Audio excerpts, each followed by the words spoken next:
आमच्या इकडे म्हणजेच मराठवाड्यामध्ये वेळ अमावस्येनिमित्त जेवणामध्ये काही खास पदार्थ बनवले जातात आणि तोच व्हिडिओ तुमच्यासोबत शेअर करायचा राहून गेला. बघा तर आम्ही काय काय बनवलं होतं. तर इथं आम्ही मस्त अशी झणझणीत मिक्स भाजी बनवली आहे. त्यासोबतच गव्हाची गोड खीर आहे, गूळ घातलेली छान अशी. त्यामध्ये ओल्या नारळाचे छोटे छोटे तुकडेसुद्धा करून टाकलेले आहेत. आता या खिरीवरती थोडंसं दूध टाकायचं आणि 1 चमचा साजूक तूप टाकायचं. चवीला अगदी मस्त लागते ही खीर.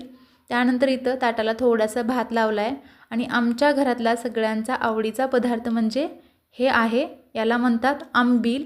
म्हणजे मठ्ठ्याचाच प्रकार आहे पण थोडासा वेगळा असतो, ताकापासून बनवतात. त्यानंतर इथं खमंग खरपूस भाजलेली गूळ शेंगदाण्याची पोळी, सोबतच पातळ अशी बाजरीची खरपूस भाजलेली भाकर. तर हा होता आमचा वेळ अमावस्येचा खास बेत. तुमच्या इकडे हे पदार्थ बनवतात का नाही कमेंट करून नक्की सांगा. व्हिडिओ आवडला असेल तर लाईक, शेअर अँड सबस्क्राईब